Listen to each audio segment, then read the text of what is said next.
Imagine waking up in the year 2026 and realizing that your hometown has become a prison without a single wall, a single guard, or a single strand of barbed wire. You get into your car, ready to visit a friend just a few miles away, but as you cross a certain intersection, your dashboard flashes a bright, cold red. A notification pings on your phone, an authorized zone exit. Fine of $100 issued to your digital ID. Would you still feel free in a world where the government legally forbids you from driving more than 15 minutes from your front door? Have you ever asked yourself why global planners and billionaires are suddenly so obsessed with your convenience that they want to trap everything you need, your groceries, your doctor, and your job, within a tight, monitored radius? If this new urban model is truly for your benefit, then why are they installing thousands of AI-powered facial recognition gates to monitor your every move? Today, on Finance Unmasked, we are going deeper than ever before. We are unmasking the 15-minute city, a project marketed as a green utopia, but designed as the ultimate digital cage for the 21st century. Let's look at the blueprint already live in Oxford, England. The city has been divided into 6 distinct zones. Residents are told they can drive within their own zone as much as they want. But if they dare to cross into another zone more than a few dozen times a year, they are tracked by license plate recognition cameras and fined automatically. This is the global test case. By 2026, this blueprint is crossing the Atlantic to major American cities like Seattle, Cleveland, and even parts of New York. But here is the question they don't want you to ask. Who decided that your right to travel should have an expiration date? And why is the solution to climate change always something that restricts the poor and middle class while the elites continue to fly their private jets across the very zones they've locked you into? To understand the 15-minute prison, you have to understand that it is not just about urban planning, it is about the synchronization of technology. By 2026, the infrastructure of the banking trap and tech feudalism will merge right at your neighborhood intersection. This system relies on 3 pillars: the digital ID, central bank digital currencies, CBDCs, and geofencing. Think about the leverage this gives the state.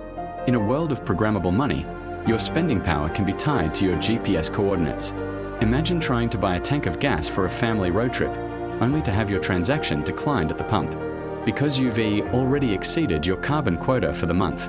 Or imagine your insurance premium skyrocketing because an algorithm saw you driving outside your authorized zone during a peak pollution day. This isn't a conspiracy theory. It is the inevitable conclusion of a world that wants to manage every human life like an asset on a corporate spreadsheet.